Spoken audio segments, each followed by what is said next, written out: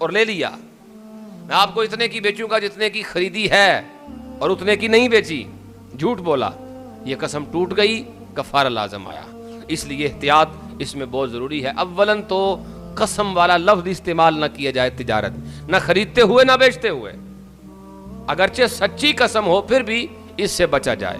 خلیفہ عبد الملک کے پاس ایک شخص حاضر ہوا اور اس نے کہا کہ خلیفہ صاحب ایک گناہ ہو گیا ہے، بہت بڑا گناہ ہے، تو کیا میری معافی ہو سکتی ہے؟ تو آپ خلیفہ نے پوچھا بتاؤ گناہ تیرا زمین و آسمان سے بھی بڑا ہے؟ اس نے کہا جی زمین و آسمان سے بھی بڑا ہے۔ پوچھا کیا تیرا گناہ لوح و قلم سے بھی بڑا ہے؟ اس نے کہا لوح و قلم سے بھی بڑا ہے۔ کہا تیرا گناہ عرش و کرسی سے بھی بڑا ہے؟ اس نے کہا جی عرش و کرسی سے بھی میرا گناہ بڑا ہے۔ پھر کہا کہ بتاؤ کیا تمہارا گناہ اللہ کی رحمت سے بھی بڑا ہے؟ تو کہنے لگا نہیں، میرا گناہ اللہ کی رحمت سے بڑا تو نہیں لیکن ہے بہت بڑا۔ اب خلیفہ کہنے لگا وہ گناہ بتاؤ تو صحیح کیا ہے؟ کہہ رہا جی میں کفن چور ہوں، میں قبریں اکھیڑ کے تو مردوں کے کفن اتارتا ہوں، یہ میرا کام ہے۔ میں نے کیا دیکھا کہ ایک قبر میں نے کھودی، میں کیا دیکھتا ہوں کہ وہ جو قبر والا تھا اس کی شکل بدل کے خنزیر کی طرح ہو گئی ہے اور اس کے گلے میں زنجیریں توق پڑے ہوئے ہیں۔ میں جلدی سے قبر بند کر کے باہر نکلا۔ اب میں پریشان ہوں کہ اتنا ایک مومن کا پردہ تھا، ایک پتہ نہیں کیا کرتا رہا وہ، اور جب مجھے یہ تجسس ہوا کہ اس کو یہ کیوں ہے ایسا، یہ سزا اس کی کیوں ہے، کیوں اس کی شکل بدلی، تو کہا کہ مجھے غیب سے آواز آئی کہ یہ وہ شخص ہے جو جھوٹی قسمیں کھا کے مال بیچا کرتا تھا۔ اب عزیز وقار قبر کا عذاب اس وجہ سے ہو سکتا ہے، اگر ہمارا کوئی بھائی اس میں ملوث ہے تو ہمیں اس کو روکنا ہے۔ قسم پر مومن اعتبار کر لیتا ہے اور کرنا بھی چاہیے کہ اللہ کا نام اس نے لیا ہے۔ حضرت موسیٰ علیہ السلام آپ نے دیکھا کہ ایک شخص نے چوری کی ہے، جب وہ چوری کر چکا تو جناب موسیٰ نے دیکھ لیا، فرمایا چوری کیا تو نے؟ کہنے لگا اس رب کی قسم جس کے سوا کوئی الہ نہیں، میں نے چوری نہیں کی۔ حضرت موسیٰ علیہ السلام فرمانے لگے میں اللہ پر ایمان لاتا ہوں اور اپنے آپ کو جھٹلاتا ہوں، میرے دیکھنے میں غلطی ہو گئی تھی۔ یعنی اللہ کا نام لیا اس نے، قسم لی تو کس قدر یقین کیا اور اعتماد کیا۔ تو چونکہ مومن قسم پر اعتماد کرتا ہے، یقین کرتا ہے۔ اچھا کچھ لوگوں کا مسئلہ ہوتا ہے جلدی جلدی قرآن اٹھاتے ہیں، کوئی بات ہوئی نا لین دین کے معاملے میں، چلو جی میں قرآن دیتا ہوں، میں نیا چکنا، میں نیا دینا۔ میرے بھائیو پہلی بات تو یہ سمجھ لیں کہ قرآن پاک ہاتھ میں لے کے کوئی بات کرنا اگر جھوٹی ہے تو بہت بڑا گناہ ہے، بہت بڑا کبیرہ گناہ ہے۔ لیکن قرآن پاک اٹھا کے کوئی بات کرنا یہ قسم نہیں ہے جب تک کہ قسم کے الفاظ نہ ہوں، یعنی اللہ کی قسم یا قرآن حکیم کی قسم، یہ لفظ جب تک نہ ہو یہ شرعاً قسم واقع نہیں ہوگی۔ قرآن پاک پہ ہاتھ رکھ کے یا سر پہ اٹھا کے بات کرنا، یہ اگر سچی کر رہا ہے تو ٹھیک ہے، اگر غلط کر رہا ہے تو یہ گناہ ہے، شدید گناہ ہے، کبیرہ گناہ ہے، لیکن یہ قسم نہیں ہے۔ قسم اس وقت بنے گی جب قسم والے لفظ بولے گا، اللہ کی قسم کہے، اللہ کی ذات کی قسم کھائے، یا پھر اللہ کے کلام قرآن پاک کی قسم کھائے، تو تب وہ قسم شرعی جو ہے وہ واقع ہوگی، ورنہ یہ قسم نہیں ہے۔ اب سوال یہ ہے کہ کیا ایسا کرنا چاہیے؟ بلا وجہ، بلا ضرورت، جب تک شدید حاجت اور ضرورت نہ ہو قرآن مجید ہاتھ میں رکھ کے کوئی بات نہ کی جائے۔ یہ اللہ پاک کے کلام کی توہین ہے ایک قسم کی کہ بلا وجہ چھوٹی چھوٹی بات پہ قرآن پاک پہ ہاتھ رکھ لیا، ایسا نہیں کرنا چاہیے۔